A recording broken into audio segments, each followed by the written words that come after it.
Hello, friends, and welcome again. Lou, how are you? Doing very well. How are we doing this morning? Great, good weather, and Finally, a we're little bit anyway. Yeah. we're getting to the end of chapter 13. Hopefully, we'll finish it in this episode or this one and the next one. And friends, you should know that the earlier part of chapter 2, chapter 13, and chapter 15 are the subtlest of philosophy. The whole Gita is all about philosophy and teaches us a lot. And chapter 2, the earlier part, and chapter 13 and 15 of all the 18 chapters are the most subtle of this philosophy. So, very, very helpful. So, just a little bit of something added is that in our exploration of spirituality, we go through what are in Sanskrit are known as different phases: bhogi, yogi, sannyasi, jnani. So a bhogi is a person who has interest in acquisition and enjoyment. Those are the two things. He just wants to get, and enjoy. And in the process, no matter how much he gets, he thinks he enjoys for a short while, and then he goes on to something else. Last night, I was watching on the news that Jeff Bezos, who is supposedly the richest man in the world, is building himself, has ordered a yacht for $500 million, just the yacht alone.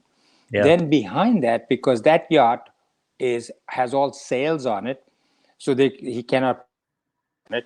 So he has to have a second yacht follow it that is big enough to have a helipad and his helicopter.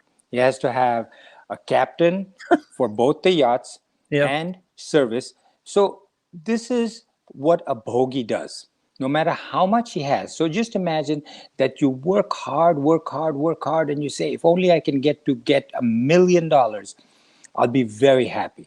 Yeah. When you get to 1 million, you look at somebody else who has 10 times more, 1,000 times more, say $1 billion, and you think, wow, he must be so much happier. But the guy who has 1 billion is looking at Jeff Bezos and said, look how much he has. And so everybody just is looking to acquire more, acquisition and enjoyment. That's what a bogey does. And there's no end to it. And we know this from our own lives. Like if you think, if only I could get into that college, Right. I'll be so happy. Then you get into that particular college and you say, well, if only I can get into that medical school, I'd be happy. If only I can get into this hospital, I'd be happy. And throughout life, many of your wishes come true, and you always find that there's a void within you. So that's what a bogey does. Keep running after acquisitions to try and get happier. A yogi is interested in uniting with the self. He's looking to say, what else can I do to get better? And that's, I think, where most of us are at this point, to get to be a yogi. Then a sannyasi has essentially a lack of desire with just general looking at wanting to get to be one with the Atman. And a jnani is somebody who has now reached that point where he has the knowledge of getting close to self-realization, and he then becomes self-realized. So there's something in Sanskrit known as dharana. And dharana is a general concentration on the self. That is what produces the sannyasi. Then comes dhyana, which is complete concentration on the self. Then samadhi, which is the self-realization. I'm just saying this as a prelude to the rest of what we're going to be talking today. So I'll talk very quickly. And the way to get to self-realization, because from verse 26 to 31 is ways in which you can attain self-realization. Karma yoga, bhakti yoga, and jnana yoga. So each one of us has either the body is more active, or mind is more prevalent, or the intellect. And if your body is more prevalent, so you would choose to do karma yoga. If your mind is, you do bhakti yoga. If your intellect is, you do jnana yoga. So I think we've talked about this, so I won't beat this horse too much. But when you do action through karma yoga, usually most of us, our actions are self-centered. self-centered actions only result in more vasanas, more desires, for reasons that we've spoken about before. But you can use those desires to serve the world, to serve the good, and to try to get towards your goal of self-realization. So if you're a doctor, you can say, yes, I'm a doctor, I want to do, and I need to practice in order to make some money so I can put my kids through school and college, etc. But in the process of doing that, Right. if what you do can be for the betterment of other people's health, that would be good. Same thing with a lawyer or a businessman. People who have been hackers, we're big scandal now about hacking. People who have been hackers turn themselves over and say, I feel bad, I want to help the police to learn more about how to stop hacking. That is doing something for the goodness of others. So then the last thing is, there's these three gunas: tamasic, rajasic, and sattvic. So you could be 60% tamasic, 30% rajasic, and 10% sattvic. So the part that is tamasic, you do karma yoga. The part that is rajasic, emotion, mind oriented, you do bhakti yoga. And sattvic, intellectual, you do jnana yoga. So this we talked about previously, and I just wanted to give you a little bit of a recap. Now let's talk about verse 27, which says, whatever being is born, whether moving or unmoving, know that being to be the union of kshetra or field and kshetragnya or the knower of the field. Now, here, field means, just like we say field of consciousness, the field, our body, is called by the Gita the field of matter. Why? Because not every body is shaped like a body, right? So it's better to be just called a field of matter for obvious reasons. Because if you look at a little twig, a little insect, you may say that's a body, but really it doesn't look like a body. An amoeba has, you say, a body. Maybe other people would Right. argue with that, say that's not a body. So he calls it field. And the consciousness is the knower of the field. So he says that when movable, moving, and unmoving. So what moving means is anything that has life in it that moves.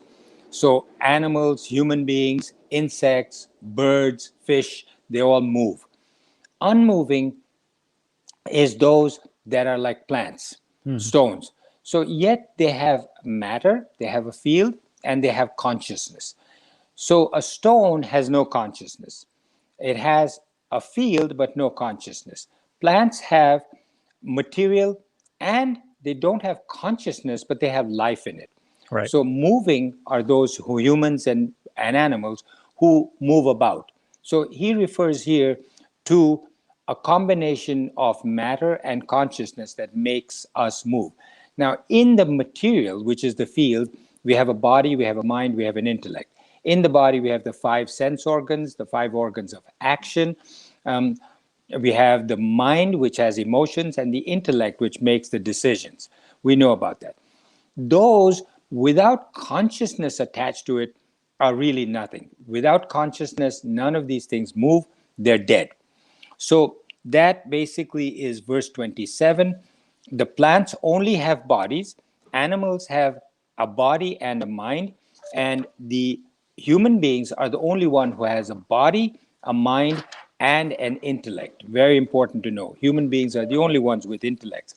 Other animals, highly evolved, look like they have an intellect, but those are rudimentary intellects.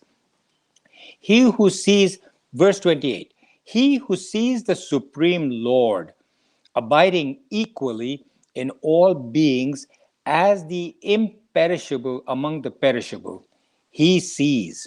So this is an important verse where this is constantly, repeated as he who sees, he sees, meaning there's no halfway, no midpoint. You either understand, you see it, or you don't see it. Seeing refers to being aware, of being able to discern that Supreme Lord abides in us all. That, and he says equally. equally in all beings, which means what? That you could be a little mosquito and you have consciousness, God, the Lord, the force of life in that mosquito, or you could be an elephant or a whale. And the amount of consciousness, God, life in that is the same. It's not as if you quantify. It's not like, you have one cylinder of God within you and the bigger cylinder for a bigger elephant or small cylinder for a mosquito. It's the same, equally. Imperishable among the perishable means the body perishes. Everything else that is Prakriti dies. The only thing that does not die is consciousness. There's never any death, never any birth for consciousness. Consciousness has always been here, will always be here. Now, he talks about abiding equally in all beings as the imperishable among the perishable. He sees. So he who sees the Supreme Lord sees. Very important to recognize that the Lord, Atman, the self, the force of life within us, allows us to function, but does not dictate to us anything, does not tell us you should do this or you shouldn't do this. Right. Remember, we took the example of a electricity coming through the computer, and you type all kinds of things in the computer. The electricity doesn't tell you what to type. You're the one who's typing. The electricity only allows the computer to function. The electricity allows a Tesla, an electric car, to drive, to play the radio, to put on the heat. But the electricity doesn't take on those qualities. The electricity doesn't care if you're a good driver or a bad driver. You crash the car, you hit somebody with the car, that's all your responsibility. The electricity only gives you the ability to drive the car, not what type of action or how much of that action. Where does that come from? That comes from your vasanas. So remember, your actions produce thoughts from a previous life. Those thoughts and vasanas carry over into the next life. Those thoughts and vasanas then produce desires. Those desires then cause you to act. And your action then produces further vasanas. So that's the chain. Remember that. If you don't remember this, rewind it and go back and write it down. So verse 29. Sorry, I'm going a little fast today because there's a few verses we want to get through before we finish chapter 13. So verse 29 says, seeing indeed the same Lord dwelling equally everywhere, he does not destroy the self by the self. He then reaches the supreme goal. So when you know that you're looking at this fact that the same Lord, the same force of life, the same God, the same Atman is everywhere, then you recognize that there's God, whether it's a poor person, a rich person, a beautiful person, an ugly person, same God everywhere. He may look different. He may smell bad. He may smell beautiful. You shouldn't think that God is different in any of these people. They're all the same beings, whether it's an awful looking insect or lizard or animal or a cute little puppy or a kitten. It's the same Lord in everything. You should not have the desire to kill any animal or being or insect or human being just for your own pleasure or satisfaction. Keep that in mind. Right. But recognize that just as the God and the Lord is the same everywhere, to reach that supreme goal, you've got to be able to distinguish and separate yourself from the body parts, the body, the mind, the intellect. Right now, if I say, this is my orange. I have an orange in my hand for those of you who are looking through the listening from the audio. This is my orange. What does that mean? This means that this is my orange, meaning I and the orange are different. We're not the same. So when you say this is my body, this is my mind, I feel sad with my mind, I think with my mind, I can decide and deduce things with my intellect. It means that I and my body and my mind and intellect are separate. Right? Otherwise, we would be. So we are a combination of consciousness and body, mind, intellect. we tend to misunderstand and think of ourselves as one body, mind, intellect, and Atman, but you're not.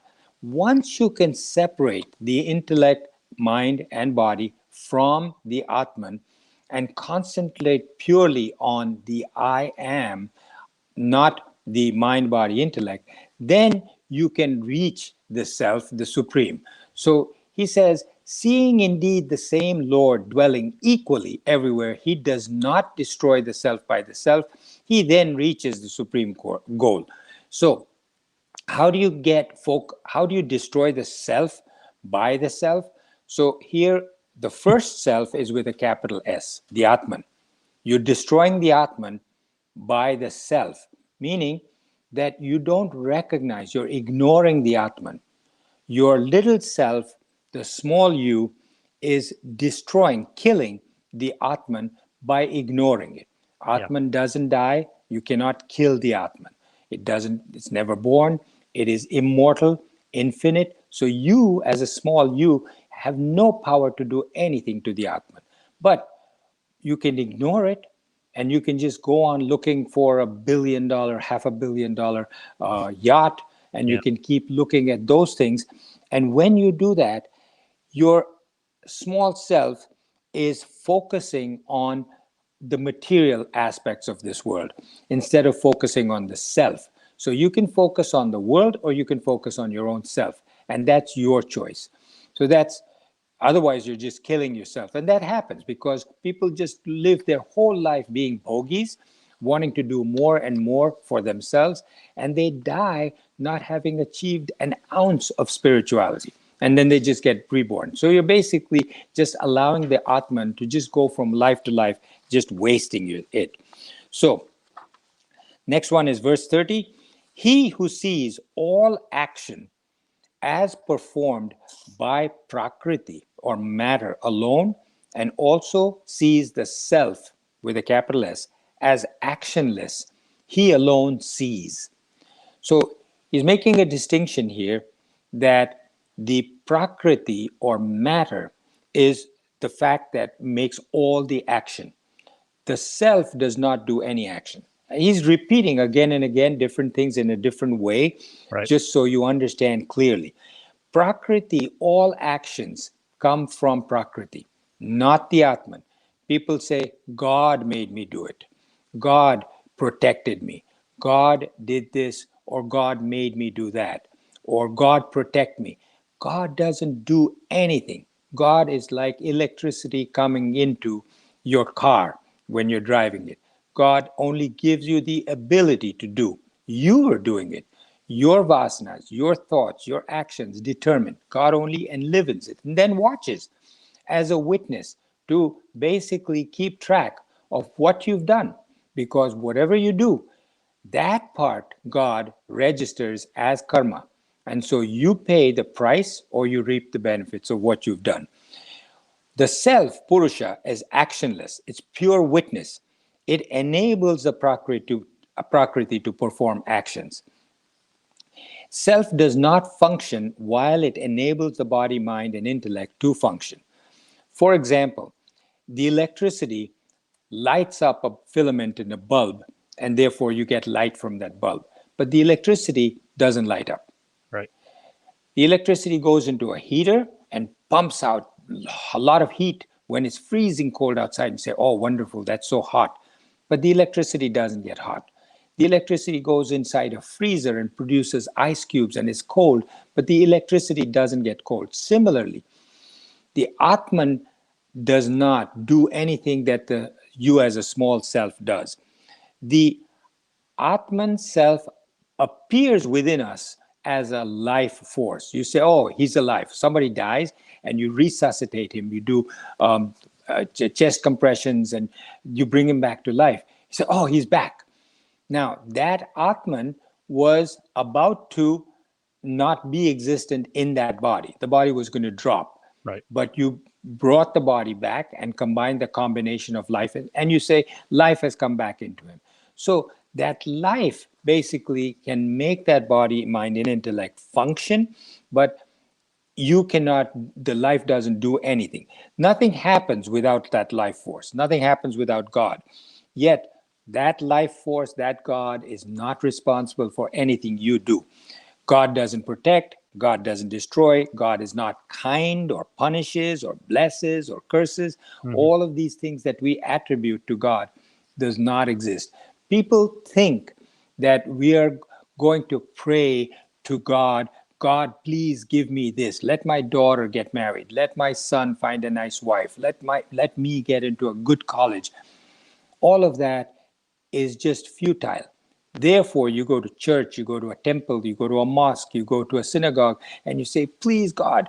This is just bartering and bargaining to say, please. Right. God doesn't do any of that. That is coming from your actions and your karma, and purely that. So keep that in mind. That consciousness and material combination together is what you have to look at and try to tease out the difference between the Atman and the body. Because without that teasing away, you will not get to self realization. So I Got through a apologize lot for the today. speed with which I talked today. Sorry, Lou, what were you saying? I said we got through a lot today. Yes, we got through a lot. We got through a number of verses, and we still only got to verse 30. We have to get to verse 35, so we'll continue next time. Hope you join us. This is the most subtle of the philosophy in the Gita, and it's very, very helpful to understand. See you next time.